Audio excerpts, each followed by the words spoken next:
penggerak Angkatan 8 dari SD Negeri Widwaji 04, Kecamatan Paguyangan, Kabupaten Brebes, Provinsi Jawa Tengah. Yang saya hormati, fasilitator saya yaitu Ibu Yayuk Rahayu MPD dan pengajar praktik saya yaitu Ibu Kartika Dia Hapsari SPD. Kali ini saya tidak sendiri, saya ditemani oleh Ibu Aprilia Yuli Astri yaitu guru kelas 4 di SD Negeri Widwaji 04. Assalamualaikum Bu April. Waalaikumsalam Bu Dita. Bagaimana Bu kabarnya hari ini? Alhamdulillah sangat baik. Alhamdulillah, syukurlah ya Bu. Ya, sebelumnya hari ini kita akan melakukan percakapan praobservasi ya Bu. Ya, sebelum nanti saya akan amati proses pembelajaran Ibu di dalam kelas, maka yang sudah saya sampaikan sebelumnya, kegiatan supervisi akademik ini terbagi menjadi 3 tahap, yaitu yang pertama adalah praobservasi, observasi, serta pasca observasi. Begitu ya Bu? Baik Bu Dita. Oke. Adapun tujuan dilakukannya supervisi adalah untuk mengetahui dan mengevaluasi jalannya proses pembelajaran yang Ibu lakukan di dalam kelas. Kenapa kita hari ini melakukan percakapan praobservasi? Sebagai persiapan awal sebelum nanti Ibu melakukan kegiatan pembelajaran, lebih siap dan lebih percaya diri lagi sehingga memberikan pembelajaran yang seluruhnya dilakukan berpusat kepada murid. Begitu ya Bu ya? Ya. Ada beberapa pertanyaan yang akan saya sampaikan kepada Ibu nih.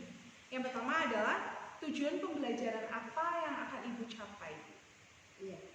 Berdasarkan rancangan pembelajaran yang saya susun di sini itu ada 2 ya Bu Dita. Yang pertama itu peserta didik mampu menemukan aturan pembagian dari cara pembagian yang bilangannya itu atau bilangan pembaginya sama besar. Dan yang kedua itu peserta didik mampu menentukan aturan pembagian dari cara pembagian yang bilangan pembagiannya juga sama besar. Oh iya begitu.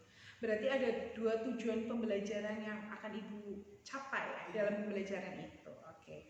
Lalu pertanyaan yang kedua ya Bu ya, bagaimana area pengembangan yang ingin Ibu capai atau yang ingin Ibu itu diobservasikan nanti? Iya. Di sini area pengembangan yang ingin saya capai itu kemampuan intelektual dengan cara menyampaikan materi aturan pembagian secara jelas dan mudah yang dipahami oleh siswa. Terus yang selanjutnya itu kita akan menyajikan pembelajaran berdiferensiasi serta mengembangkan kemampuan profil pelajar Pancasila sesuai kurikulum Merdeka. Ibu, berarti rencana pengembangan pembelajaran yang akan Ibu terapkan di dalam kelas adalah pembelajaran yang berdiferensiasi sesuai dengan kesiapan belajar siswa yang diintegrasikan pembelajaran sosial emosional. Seperti itu ya Bu ya. Kemudian Bu April juga akan melakukan pembagian kelompok sesuai dengan kemampuan, keterampilan, juga keaktifan siswanya Bu. Dan metode yang akan Ibu terapkan adalah metode diskusi kelompok, metode tanya jawab, serta metode penugasan. Seperti itu Bu. Ya. Nah, bagaimana media pembelajaran yang akan Ibu gunakan nanti Bu, dalam pembelajaran di kelas? Ya. Untuk media yang akan saya gunakan di sini mungkin kita akan menggunakan beberapa media dari video, gambar, serta LKPD itu. Video, gambar, serta LKPD. Ya. Berarti kira-kira kapan Ibu akan melakukan pembelajaran observasi itu? Kira-kira Ibu kapan akan melakukannya? Oh ya, kebetulan di minggu pekan depan Ya. saya ada jadwal pelajaran matematika itu di hari Senin dan hari Selasa. Kalau di hari Senin itu kita ada jam kedua setelah istirahat dan jam ketiga.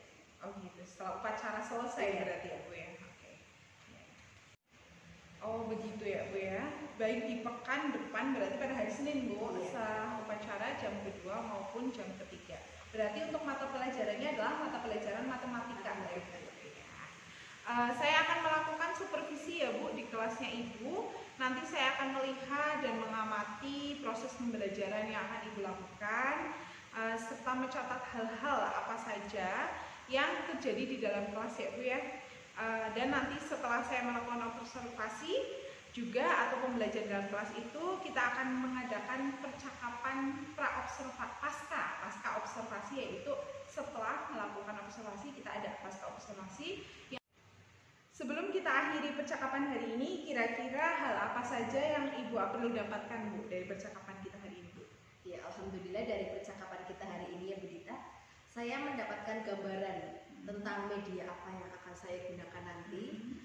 Dalam pembelajaran kemudian itu juga saya dapat mempersiapkan medianya serta metode yang akan digunakan itu nanti, jadi saya bisa mempersiapkannya dulu. Oh iya, baik sekali ya Bu ya. Terima kasih Bu atas waktunya telah berbincang-bincang dengan saya untuk melakukan kegiatan praobservasi. Sampai bertemu lagi di kegiatan observasi di pekan depan ya Bu ya. Demikian percakapan yang kita lakukan hari ini, yaitu percakapan praobservasi. Kita akan melakukan observasi serta melakukan pasca observasi nanti. Demikian dari saya. Terima kasih. Wassalamualaikum warahmatullahi wabarakatuh.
warahmatullahi wabarakatuh. Berjumpa lagi dalam percakapan pasca observasi bersama saya Dwidia Prilindita, calon guru penggerak angkatan 8 dari SD Negeri Windoaji 04, Kecamatan Peguyangan, Kabupaten Brebes, Provinsi Jawa Tengah. Kali ini saya tetap bersama Ibu Aprilia Yuli Astuti yang sebagai guru yang telah saya observasi.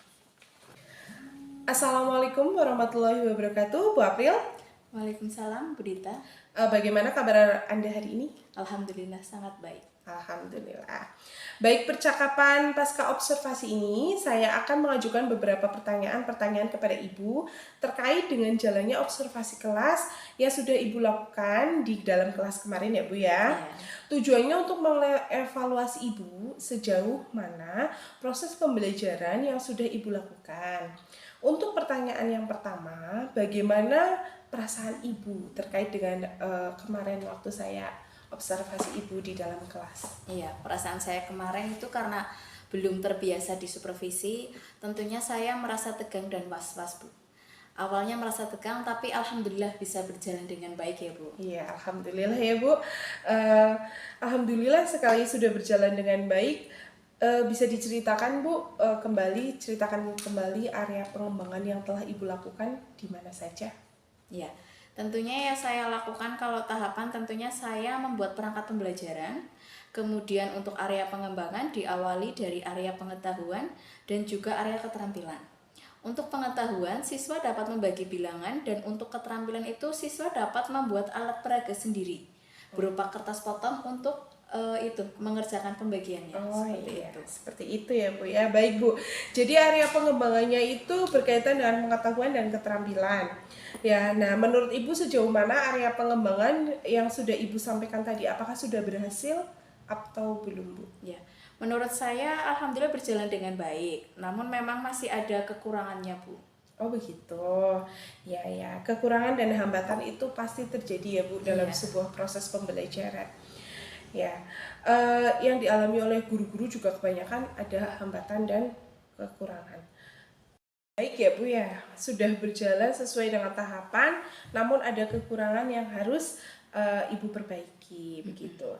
Menurut Ibu apa sih kekurangan atau hambatan ataupun kendala-kendala yang Ibu hadapi pada saat observasi di kelas? Ya, kekurangan atau hambatan yang sering terjadi tentunya mungkin juga sama dialami oleh guru-guru yang lain. Masih ada beberapa anak yang tidak mau terlibat dalam pembelajaran tersebut dan siswa tersebut itu kurang aktif. Oh begitu ya Bu, iya. Jadi ada beberapa anak yang tidak terlibat aktif atau kurang aktif malah ya Bu ya, hanya karena mengandalkan temannya begitu ya Bu ya. Iya, betul. Oh, ya. Kira-kira apa nih Bu hal itu bisa terjadi? Mengapa hal itu bisa terjadi? Kenapa mereka tuh kurang aktif atau mereka tidak mau terlibat dalam pembelajaran itu kenapa ya Bu ya? Iya, mungkin dalam pembagian kelompok dengan jumlah siswa yang terlalu banyak. Jadi tiap kelompoknya saya akan menggunakan pendekatan sesuai minat siswa. Oh begitu. Atau misalnya saya bagi kelompok berdasarkan gaya belajarnya. Ada anak yang gaya belajarnya visual, auditory, dan kinestik. Sehingga anak akan merasa nyaman. Jadi saya sesuaikan dengan kenyamanan belajar anak tersebut ya Bu. Mungkin saya juga akan melakukan pertanyaan kepada anak tersebut agar menyesuaikan dengan kegiatan belajar di kelas seperti itu. Seperti itu ya, berarti memang ya kadang-kadang kalau di dalam satu kelompok terlalu banyak anak itu kurang ideal. Seperti itu ya Bu ya. Iya. Baik Bu, rencana ke depan ya Bu, pada saat nanti proses pembelajaran ke depan, Ibu akan menyesuaikan dengan kenyamanan mereka menggunakan gaya belajar masing-masing ya Bu, sesuai dengan gaya belajar mereka yaitu visual, auditory, dan kinestetik begitu ya Bu ya. Iya, betul. Oh iya, baiklah. Mungkin kapan Ibu akan melakukan hal tersebut untuk memperbaiki pembelajarannya Bu? Oh, iya. Mungkin untuk tepatnya itu belum saya tentukan ya Bu, tapi insya Allah secepatnya. Mungkin minggu depan begitu ya Bu ya? Iya. Begitu. Baik Bu, terima kasih atas umpan baliknya dan tanggapan-tanggapan terkait dengan kegiatan pasca observasi hari ini. Saya ucapkan terima kasih sebanyak-banyaknya kepada Ibu ya Bu ya, kepada Ibu Aprilia Yuli Astuti yang telah saya observasi di dalam kelas seperti itu ya. Selamat siang, assalamualaikum warahmatullahi wabarakatuh.